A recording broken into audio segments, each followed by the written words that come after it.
Welcome back to another episode of the Molds That Make Fatherhood. I am your host, Anthony Johnson. I'm here with Heather from O'Connor Family Law. We're going to talk about a few things, but our main topic is going to be best interest of the child. She is a kick-ass attorney, and I just love her vibe and I love her energy and how she just likes to tell it like it is. So I had to have her on. I knew we were going to have a great conversation. And as I mentioned before, this whole season, we're going to be talking about my new book. It's not about you, my new co-parenting book. 10 principles for a strong co-parenting foundation so you and your children can thrive. And thank you so much, Heather, for being on. How you doing today? I'm doing absolutely fantastic. That's wonderful. Like we already had a little bit of banter before we started recording. And like I said, I love your vibe, I love your energy, and thank you for being on. Yeah, I'm thrilled to be here. I'm thrilled to talk about, I think what you're doing with your book and getting word out there. So many people struggle with co-parenting after the relationship disintegrates, whether it's because of a marriage or just, a long-term relationship or sometimes not even a relationship. And Right. it's definitely a struggle people have. So I'm really glad you're talking about it. And I'm thrilled that you had me come on Oh to no. to talk about it with you. No, I'm thrilled. Like I keep hearing a lot of people say there's not a lot of men in this space like talking about co-parenting. I don't really know a whole lot of people talking about co-parenting in general. Like I see some people, they have their accounts and some people are talking about it, but it's not like that's one of the reasons why I wanted to talk about it. Because I felt like it was a really underserved niche. Like I know people are, people doing what you're doing, like with law and divorce and things like that. But like then there's the whole element of co-parenting. What happens after that? Um, and we talked about your law firm. We talked about some of the things that you did and you were thinking about when it came to advancing that and changing things. Like I love talking to lawyers because I love hearing their stories. They're so different from everybody I talk to. Like, what got you into like family law specifically, or wanting to be a lawyer? Was it something you always wanted to do? No, actually, I hear that a lot. it was not on my radar at all. I hear that a lot. And after I graduated, I was a professional figure skater growing up, Oh and wow. I didn't know that. so sports was really my main focus and priority. I got pregnant, so you get pregnant, you get married. That was the path that I took. We married really, really young. Um, we had been married 7 years, had 3 kids, and the marriage wasn't working, which I won't get into the details of it, but it Okay. wasn't working. So went through a divorce, and there was a lot of emotional trauma that goes through with a divorce Yeah. where the marriage wasn't healthy. So there was this roller coaster of emotions where some days I'd be really excited about getting out because finally I can find peace in life that I didn't have. Then I'd be absolutely devastated because this belief I had in love and commitment was torn apart. I didn't believe in that anymore. So it was a Mm, crash of everything I believed my entire life. There were days where I was completely afraid of what was going to happen. How was I going to continue to support my children? What was I going to do? So there were all these things going on. And I remember speaking to a woman who was sitting next to me in court because that's all you do when you go to court. You just sit around and wait. yeah. So I was speaking with her and she had mentioned, how do you like your lawyer? And I was like, oh, he's fine. He seems to know all the lingo Yeah. but it, and she looked at me and she goes, yeah, but they don't get it. And Mm, that resonated with me. And I remember going home that night being like, yeah, I feel the same way, but what is it? And I think, after I thought about it, it really was all those ups and downs. It's walking into court and feeling like you're just getting punched in the gut because yeah. you are facing, your life is up for grabs. You're walking in to a complete and total stranger who doesn't seem to give a crap about you. The judge Yeah. that sits there and they hear 10 minutes of your entire life in a 10-minute window. And Yeah. then they're going to make decisions if you're not able to come to agreements. And, if you haven't done the work of building up your boundaries, and I've seen your videos where you talk about this, and it's so important of being able to improve yourself so that, I watched one recently where you talked about, the narcissist and you can't control them.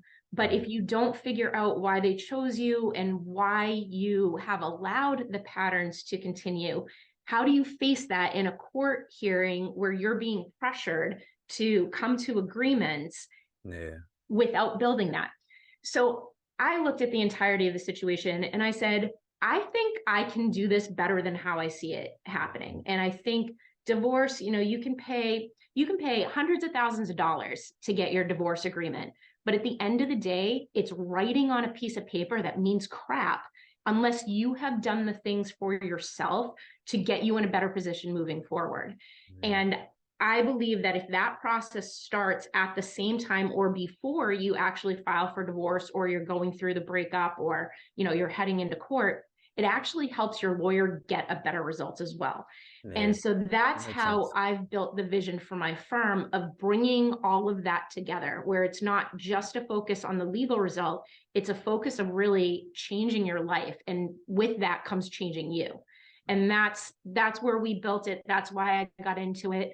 So after, throughout my Okay. divorce, my kids were under the age of 6.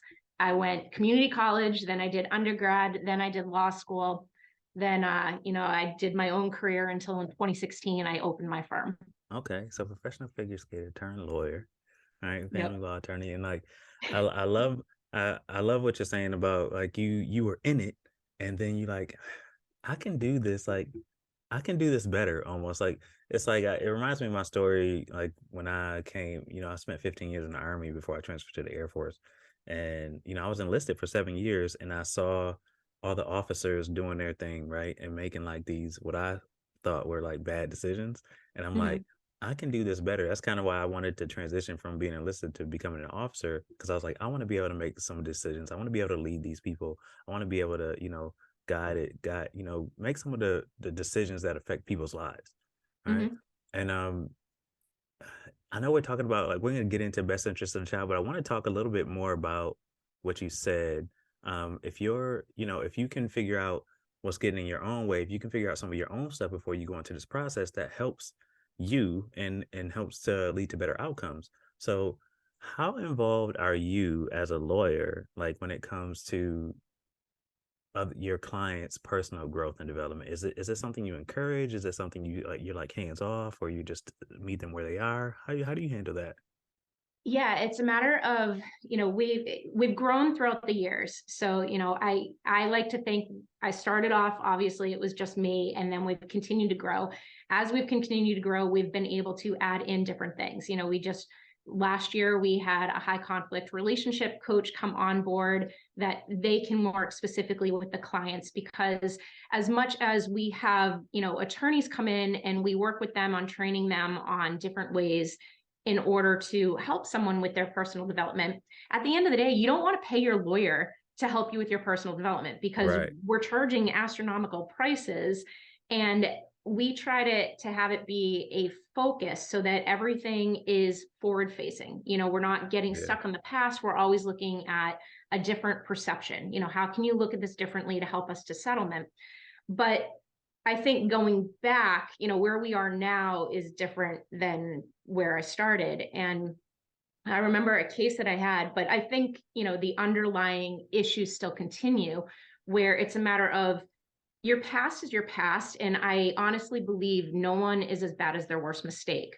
Mm. But that being said, if you've made a mistake, you have to take responsibility for that.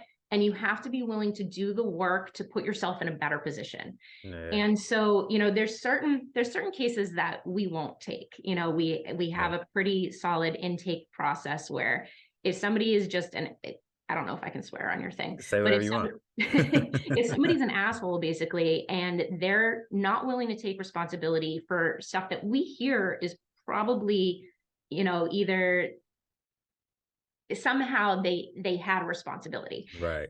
and we're hearing just the blame game. And this could be from a man, it could be from a woman. The second somebody comes in and just wants to blame the other person without any acknowledgement, that's what we consider not an ideal client for us. Yeah. But you can have somebody, and is probably one of my favorite cases ever, one of my favorite clients. He came in, this was maybe 8 or 9 years ago at this point. But he Mhm. came in, he had an attempted murder charge up against him. He Oh, had wow. found his wife cheating, went after the guy with a hammer. It Wow. was a mess. And so throughout that, the wife had turned the kids against him and told the kids a lot of things that it completely ruined their relationship. And so he came to me and he was angry, and it Mm, was, this was her fault.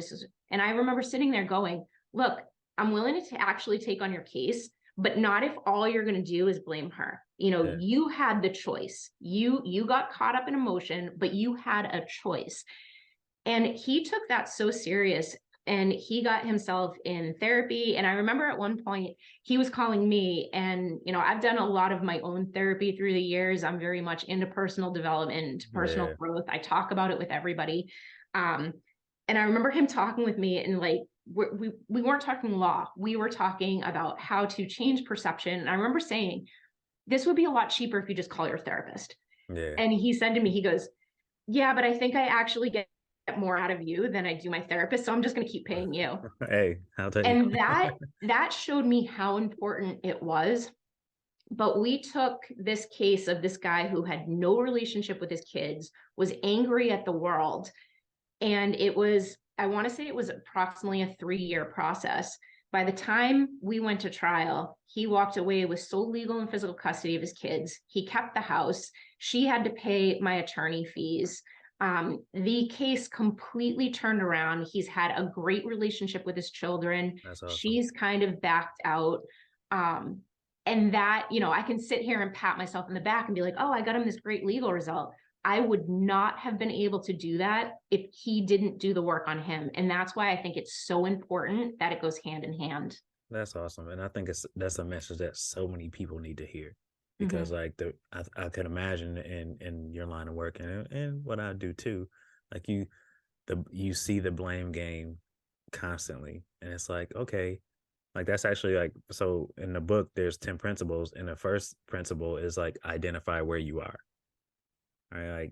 Like let's do some introspective thinking in this process, because we got to identify where am I as far as like what can make it difficult to co-parent with me, right? Like I hear everybody say like how difficult it is to co-parent with the other person, but have you ever asked yourself what can make it difficult to co-parent with you?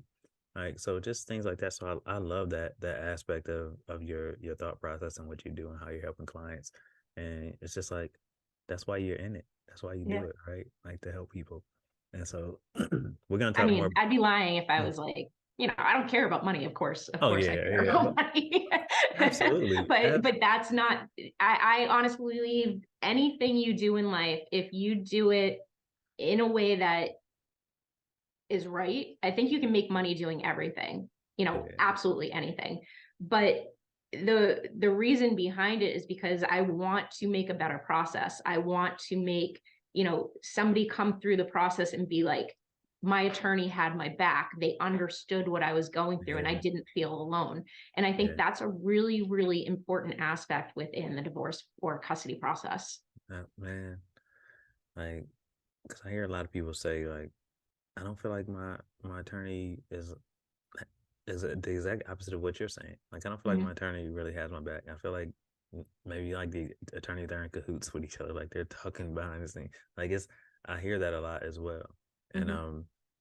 but I want to talk more about this personal growth and development stuff. But let's get into that topic at hand, right? And we're talking about the topic is best interest of the child, right? And I see a lot of varying opinions on this. I see, I know that, it can vary by state, and, the court has their ideas and how they determine, and their metrics of how they determine best interest of the child. So for the common person, what are some of the common misconceptions about what it actually means that when you see people come into your office, what are the misconceptions that people have for the just a common person?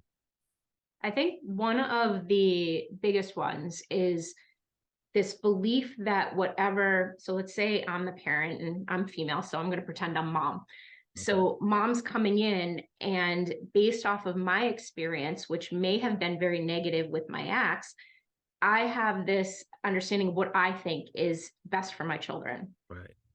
That could be very different than what the court thinks is best for your children. And sometimes getting the expectations to meet what the reality is can be very, very difficult. Mm, And just because you think something's best doesn't mean that that's what's going to play out in court.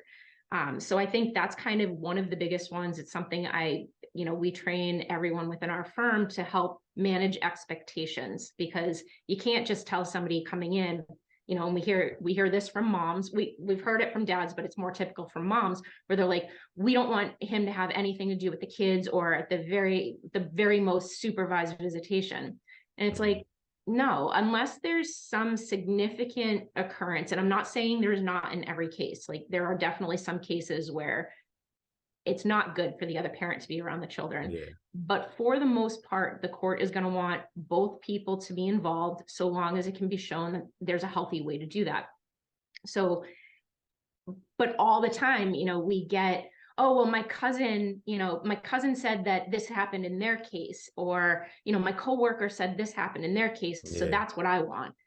And that's probably one of the worst things you can do, is walk in with an expectation because it happened in somebody else's case, it's going to happen in yours, because it's so fact dependent, as well as dependent on what judge you get assigned to. Right. In Massachusetts specifically, your case gets assigned to a judge, which you're supposed to have for the life of your case. Okay. We've had a lot of turnover recently within our judges, so it's been switching, but that's how it's supposed to go. So with that, you could have two different judges. You could have the same case in front of two different judges, and they're going to have their own biases. And this is Yeah. one of the problems with the court, which I completely understand. But you have to take that into consideration, because that's where we are in real life. So it's Yeah. important for the lawyer to know what the judge's biases are. Yeah. I think about that often. I had a case that I had to deal with myself. That and where I actually represented myself, and I was thinking, I'm presenting it to the judge, and I'm like, man, this one person has a lot of power. Like, and you mentioned like the biases, and they're human just like me, and they have Mhm. their own experiences and their own biases. But like, it's like they hold my life in their hands, Yep. and it's just such an interesting concept. And I don't even know if that's something that needs to be looked at, or that's like a fair thing, but it's the way it is, right? Yeah, and I've had discussions. I don't know how to fix it, because I've gotten, and I see this on my TikTok all the time. People are like, "Oh, you're just part of the problem." There's certain things within what I would refer to as an organization. There are good things, and there are obviously bad things. Yeah. I don't know how you fix that issue. There's definitely things that need to be done. It's one of the reasons why I was drawn to becoming a family law attorney, because I saw things wrong with the process and the system. Yeah. But to be able to make that better, I that's the part, I'm really interested in figuring out a way to make it better, but that still works, where it's Yeah. not just then giving more power to a single person. With privatization of family law, I don't know if that's a solution or not, or if you're basically then throwing money at the problem. Yeah. So there's a lot of things to take into consideration, but yeah, that's definitely one where they're human. It's definitely worth a conversation. I say Mhm. that. Can do you have any examples of what someone might think? Okay, the court should be considering this for the best interest of my child, and it's really not a factor. Um, I think probably the most common one is, the smaller things that are more difficult to prove. Um, but it really, the way that I see it is, it depends on if there's a pattern. So if there's an underlying Okay. unhealthy pattern, it's a stronger argument than, let's say somebody calls and they're like, the other side smokes a lot of pot. Hmm. Unless you can prove that pot smoking or marijuana use, or however you want to refer to it, or however they're consuming it, is somehow negatively affecting their ability to parent, Hmm. which is very different than them just smoking pot, which Right. in my state, we can do that. We have pot stores you can just walk into. Right. So it's not that same, go back 10 years where it was like, oh, you're smoking pot, that's horrible. Yeah. It's like so It's taboo. a different thing. Same thing with drinking. You might have two people, one who doesn't really drink a lot, or for some reason has given it up, and you have another person who's a social drinker, and maybe they drink a little bit more than, whatever the doctors recommend, but it's not necessarily a problem. Yeah. But then that person who has a different outlook does believe it's a problem. And getting those two things to align, I think, can often be a problem, but it's so fact specific. Like, Yeah. if somebody comes in and they've recently had an OUI, that would tend to, form a basis to be able to bring it into court saying that this is a problem. If somebody is just saying, they drink every night, it's going to be very, very hard to prove that in court. So I wish I could think of a better example right now, but I can't. Yeah, you said OEY, like, or can you explain to people who may not know what that like? Oh, What? sure. So I think it used to be called a DUI or OUI, operating under the influence or driving under the influence, where you've been arrested and basically, you've either refused a breathalyzer and gotten your license revoked, or, you take the breathalyzer and you end up in jail. Yeah, so So like, so some people usually like, something like that shows that your thought process and your decision making is not in the right place. because that can be called something that's called something different in different states, right? Yeah. Like, yeah, Yeah. so some people they don't understand the difference, even between like there's DUI, driving under, the influence, or DWI, driving while intoxicated, Yep. or like there's different definitions to those things. But like, how when you so if you have a different so if you have a client, right? Well, how are you handling like difficult clients? So if you have somebody, I imagine there are people that come in and they're like, this is in my, like, they have a dead set, you know, conviction about what's in the best interest of their child. And Mhm. like they're not trying to waver. And in your mind, you're like, look, this is not a solid argument. It's not like, how do you handle that type of situation? Well, usually, I mean, that's as much as it's a difference in legal outlook, it's also a personality difference. So usually how we deal with it now is we have our intake process. So they have to speak with our intake coordinator. They go through a case evaluation. Okay. Throughout that, they're talking about what their desired goals are.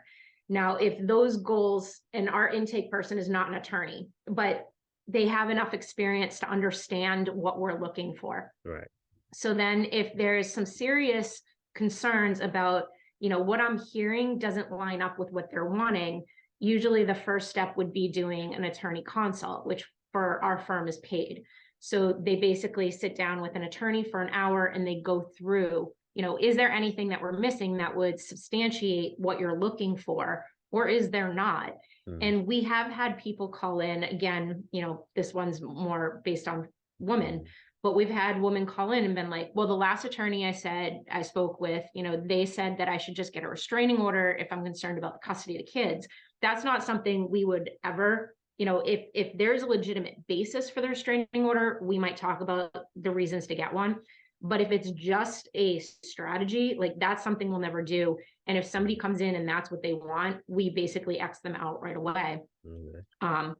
And so we take them through that. And if we find that they're going to be a difficult client because either they don't want to hear about the other side, and again, within the training with our staff, we're trained to kind of poke holes in a story, because you need to know where the other side is going to be coming from. Right. So if somebody comes in and they're telling us, their background story, and we're seeing these holes in it, things that don't make sense, we put some pressure on them right at the beginning to try to figure out what's going on.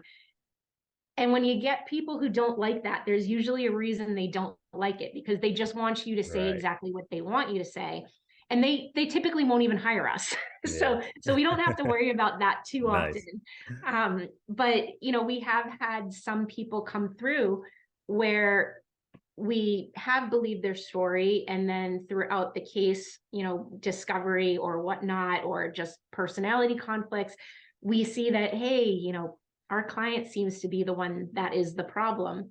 And I can think of 3 cases specifically where, and again, unfortunately, these are all women, but where we told our client, if you keep doing the things you're doing, you are going to lose custody.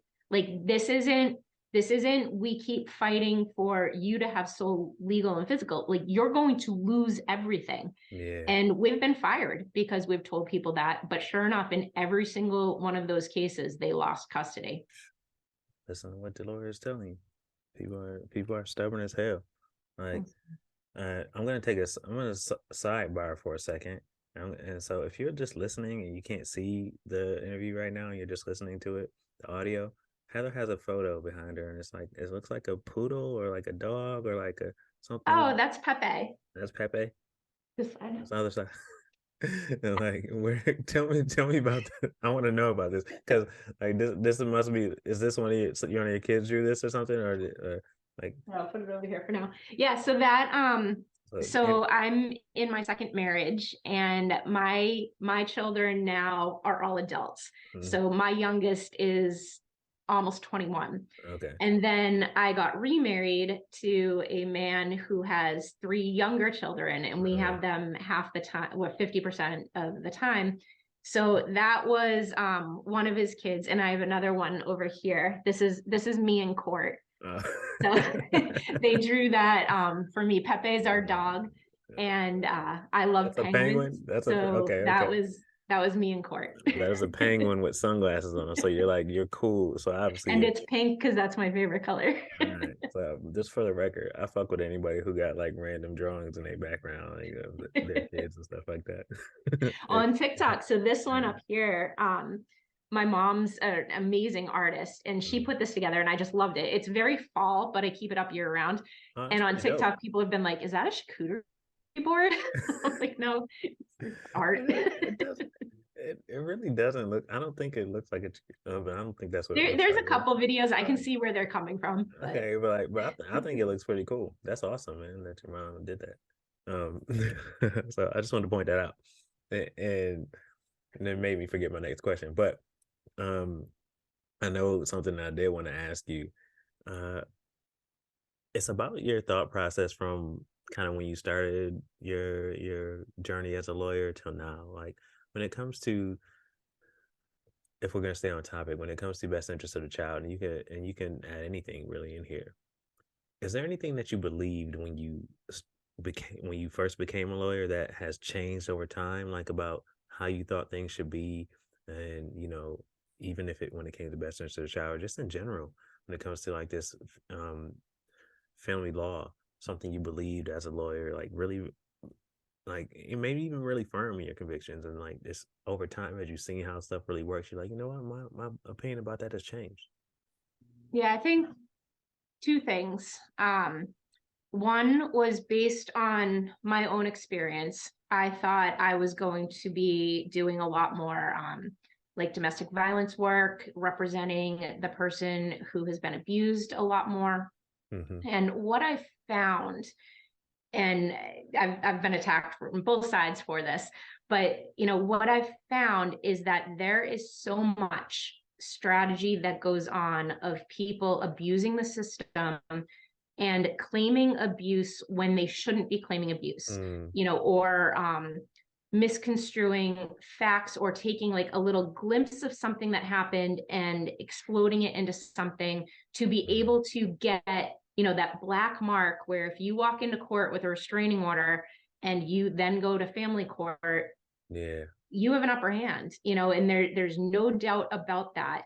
And based on my experience, I thought I would be doing a lot more plaintiff work in regards to the person who's experienced the domestic violence. But what I've found and what I've really become passionate about is when people abuse that and they lie and they get false restraining orders, because that at the end of the day, and this also goes into, I've gotten very much into parental alienation. If somebody claims that falsely, so whether it's abuse, whether it's parental alienation, if they're abusing the system, that gets to the deepest core of me, because you are not only abusing a process, which at the end of the day is going to affect your children and your family, but you're making a mockery out of everything everybody who truly experiences those things goes through. And it makes it a harder system for the true victims that need the protection or that need the help. And I think that's something I never really saw me going in that direction, but it's definitely ended up that way. Yeah. And then I think the second thing, um, we call it a guardian ad litem. So if there's a highly debated or contested divorce or custody arrangement, usually the court will appoint somebody called a guardian ad litem to do an Mm, investigation. And I got involved with that. I was like, I'll be a great GAL, figure out everything, be able to report back to the court, give recommendations. And what I found is there's, at least in the cases that I've done GAL work, there's definitely two sides of the story, and neither one of them are 100% telling the truth. And when, as a GAL, you get to sit down and you speak with kids, because as an attorney, we don't talk to people's children. yeah. We talk with our client, we have their side of the story. And when you sit and you talk with kids, and you can hear many times the conflict in them and how the parents fighting is affecting them, it's Yeah. heartbreaking. And that's something where, again, the system needs to change. And I don't know how it should change, but it needs to change. Yeah. And it's so like I know there's a lot of research out there, but like then there's like for example, like 50-50, right? Like people, there's a lot of research out there that suggests, and people like to point to this all the time. I hear, like, I have a Facebook group for co-parenting fathers, right? And a lot of those dads are struggling. They're on they got the crappy end of the stick in court or something like that, and they get the kids every other weekend or something like that. They're seeing their kids less of the time, and they like to point to the studies that 50-50 custody. There's studies that it's best for the kids, right? With that, but I think there's some elements. I think there's some factors that you have to really that may be missing there. Like I've also talked to quite a few kids who come from those situations and said it was like the worst, like it was horrible, right? So like, is there do you just have do you have any thoughts on that? I know on when it comes to 50-50 and like what you've experienced, like what's been your experience with that? Yeah, I think this is probably something we could talk for hours and hours and Yeah, hours for about. sure. So feel free to corral me and keep me focused. But it really, my honest opinion is that children are going to react as well as the parents set them up for. So if the parents are really working together, I think you can make pretty much any situation work. What Mm-hmm. I see doesn't work is when it's a more conflicted case and you have a lot of jumping back and forth. In regards to a 50-50, if there's conflict, I like to try to do larger blocks where the child can come and settle down in one house, get into a routine Mm-hmm. before they just jump back into the other parent's house. Yeah. And I think one of the hardest things with 50-50 is the fact that a lot of guys don't set themselves up during a relationship to be in that primary caretaking position, or to be in a position where if you have a judge who their most important thing is continuity for the child and keeping the status quo, and you've been in a situation where you work 40, 60, 80 hours a week, and you're not the person who's there taking them to doctor's appointments or being involved or doing the nighttime routine, the judge looks at the best interest of the child of how do we keep the continuity for the child. Now Yeah. there's some judges that they look at, what if you, by the time you get into court, this is a completely new situation, something very different than was, so everything can change. And in those particular situations, you might have a judge that says, I don't care what was going on before, what can we make the new status quo now? And it's Mm-hmm. two very different outlooks. And again, this is where you can have the same case in front of two different judges and get two Yeah. very different results. Um, I think that as long as the parents are healthy, and that doesn't necessarily mean they work well together. Yeah. Typically the relationship doesn't end because the parents work well together. Usually it's because they don't really like each other all that much Right. anymore. But as long as they're both going to do what's right for their child, I think both parents have that, or really it's the child's right to be able to be heavily involved with both of those parents on a regular basis.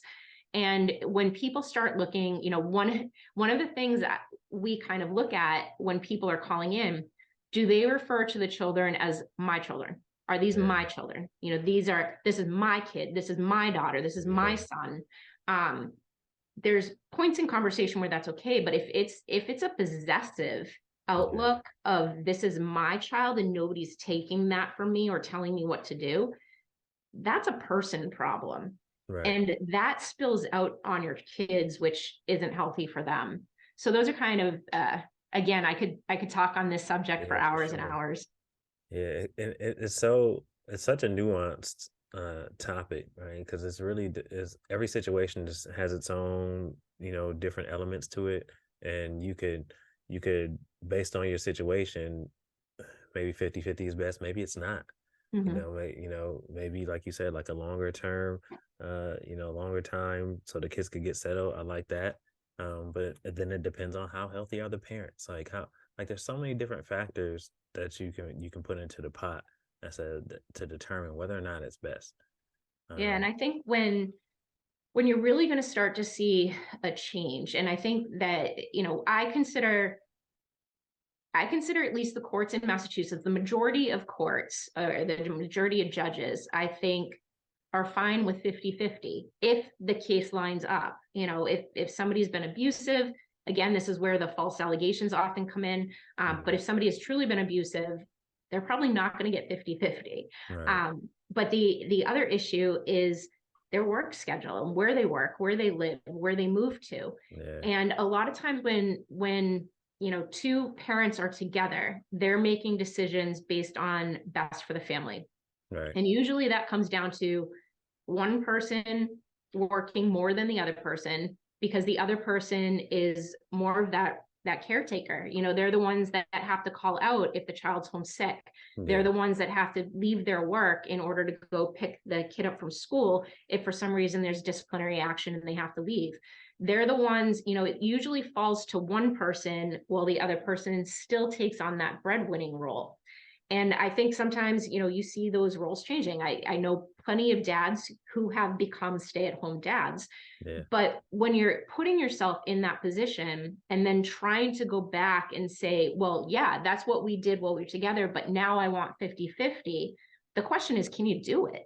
Yeah. Are you able and willing to actually make your child a priority where if there's no school, you're taking the day off? Yeah. And I think if people would set themselves up better at the beginning and be more involved, one, I think it would take a lot of stress off relationships. Yeah. And two, it sets them up better if they have to go to court later. Do you find that a lot of parents get caught up in not necessarily the best interest of the child, but what they feel like they may deserve and aren't thinking about the details of like what actually makes sense when it comes to like what's actually best for my child based on the logistics of our situation.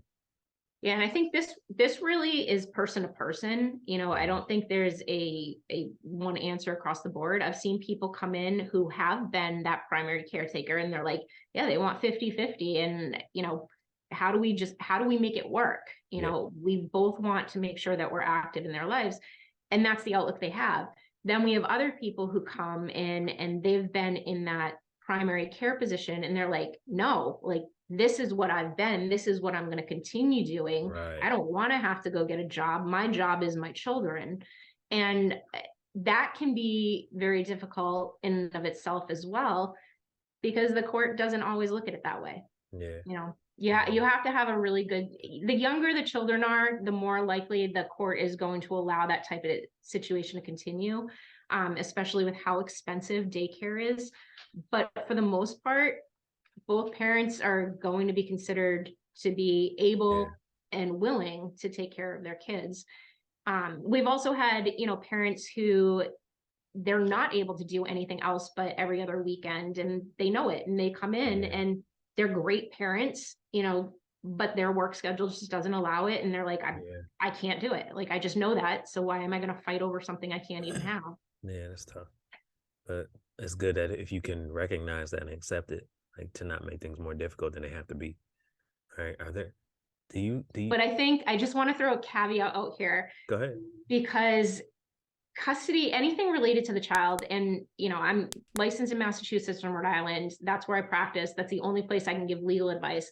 But my guess is it's like this for most of the country, Hmm. is that with child related issues, you can always go back to court and you can modify them Right. if you can show there's been a substantial change of circumstances. Yeah. And I've seen people settle for less than what they really want because they just want to be done with it, and Yeah. they figure I can go back in later.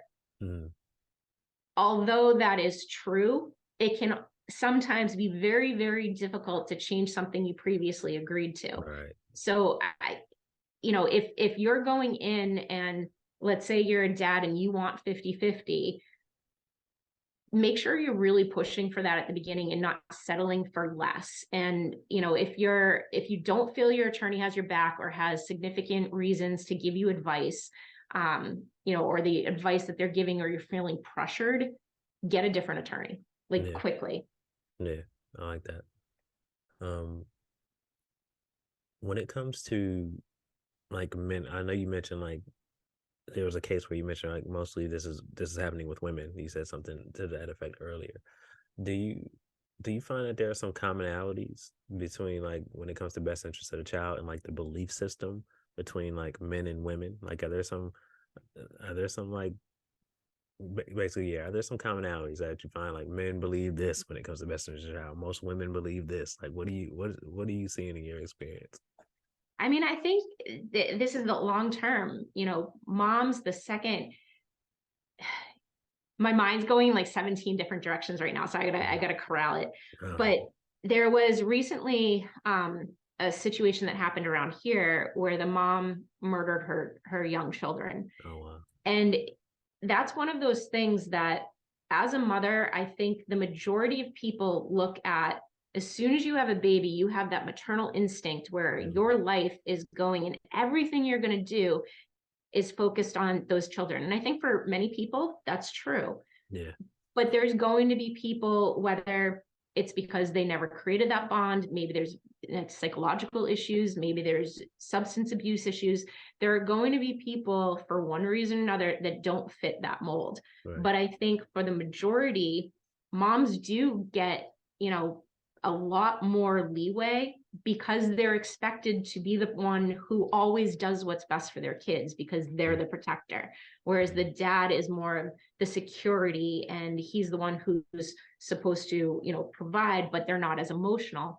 mm. um I think that outlook is definitely still there, and that underlying, bias kind of runs through a number of things, but that's all in how you present your case, unfortunately. Yeah. Yeah. I do feel like just naturally from what I've seen that there's that maternal instinct that obviously men can we don't know what it feels like to carry a child for 9 months. Like we have no idea like what kind of bond is created or even what that might feel like. But definitely seems like dads are they're more willing to let that the mom take on that role sometimes and uh and I don't know if it's because of the societal norms that we have and gender norms or like and that or even dads feel like dads more so feel like they can walk away Hmm. more than a mom does. Like it's like a mom is like they can't even fathom. I'm speaking in general terms, obviously. Like they can't even fathom like walking away from their child. But Yeah. like that, but a dad can't. It's like I can just, I don't gotta take care of it. Like I'm gonna do my thing. I can see him on the weekend or every other weekend. But like moms are like, what? Like, what am I gonna do without my kids? Right. And I've, again, we've represented and I've been involved with a number of guys who are just fantastic fathers Yeah, who absolutely. want that and take that, everyday role. But I think back, I remember after I had my first, she was crying at night and my husband was like, "You have to get her, I have to work." And it was like, but we're both kind of parents here, as well as the fact that I was working. Yeah. So, but my job was less important because I was seen as the person who was supposed to handle that.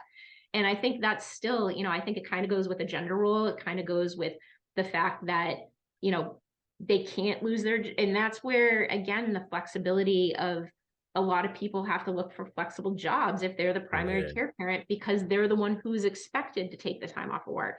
And that falls into play with, you know, I've seen all the debates about child support and how, you know, if somebody needs child support, they shouldn't get the child.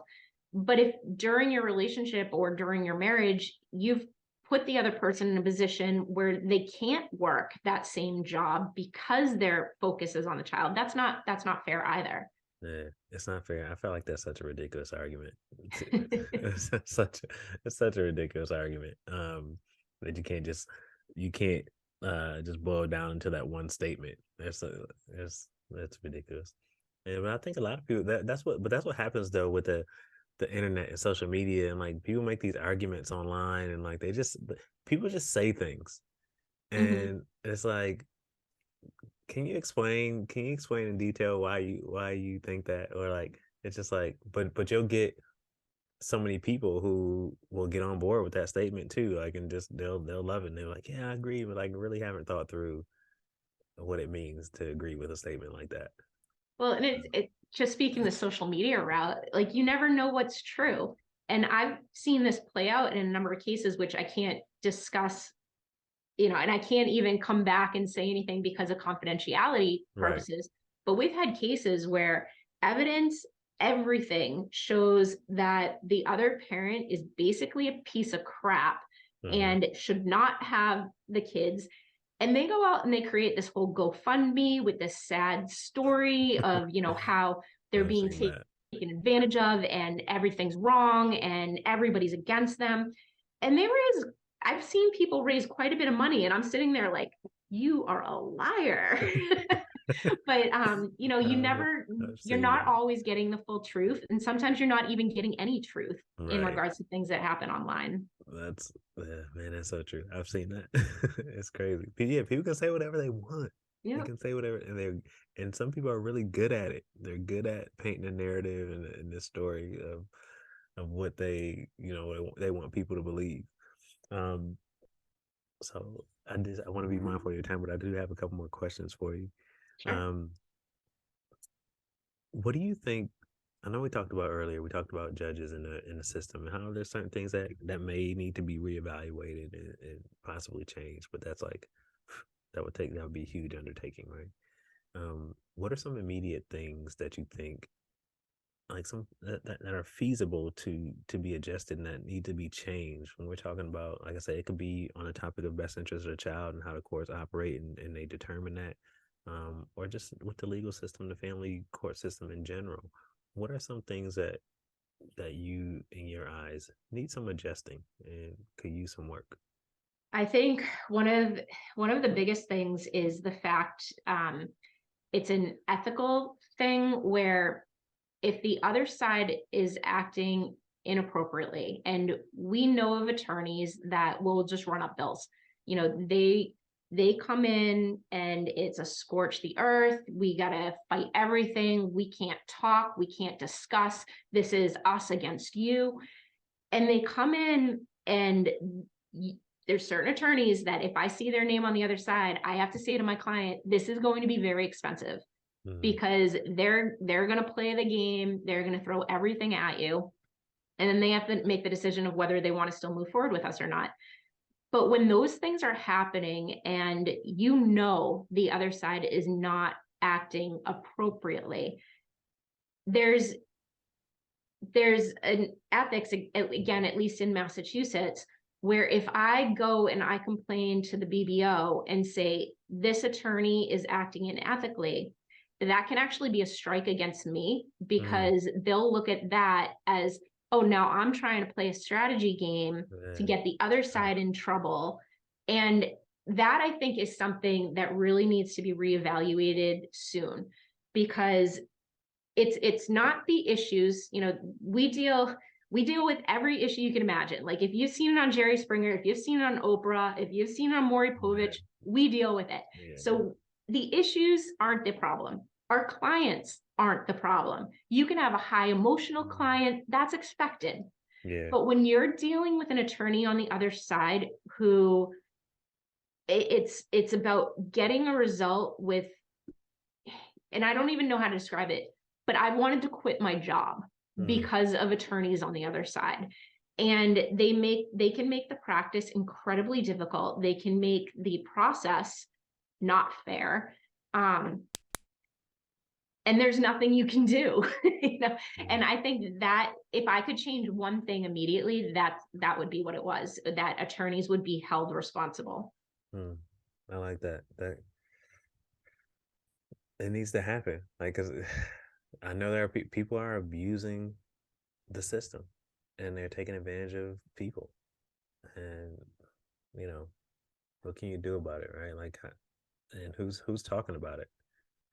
Um, Not enough people. And and I get lumped in with lawyers are scum and they're horrible. And there's definitely lawyers out there that have earned us that reputation. yeah, you see, And I'm fully aware of that. one But thing, I remember one case I had where it was the biggest issue really came down to an alimony component.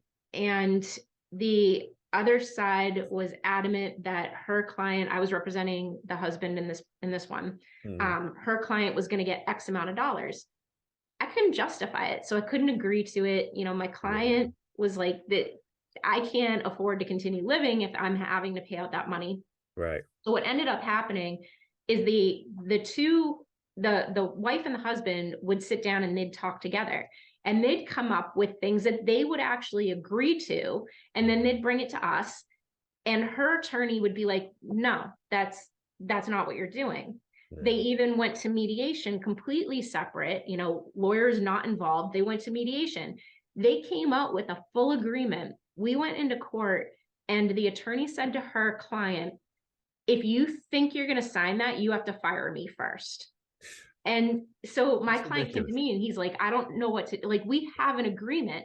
And right? so what we talked about is I said, okay, well, obviously there's some hesitation of her getting rid of her attorney if you're going to have an attorney. So why don't I withdraw so that she can basically fire her attorney, and you guys can just enter that, Right, together without the attorneys. The work is done, just yeah, sign it and get it in. And that was the route we had to go. But that to me is insane.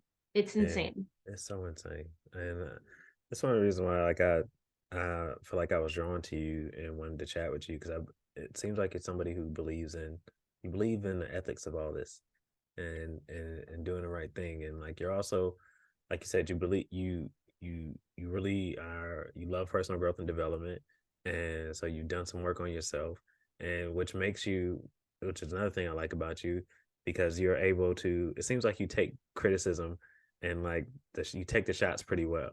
Right, like you can handle it because like because you know who you are, right? So Mhm. like so people can say whatever they want and throw whatever kind of shots at you they want.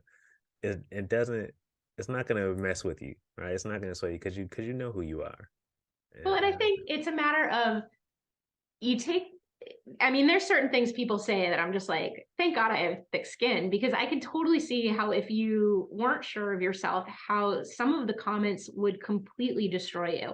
yeah, So I understand, especially teenagers who are dealing with stuff like that, like it would be very, very difficult.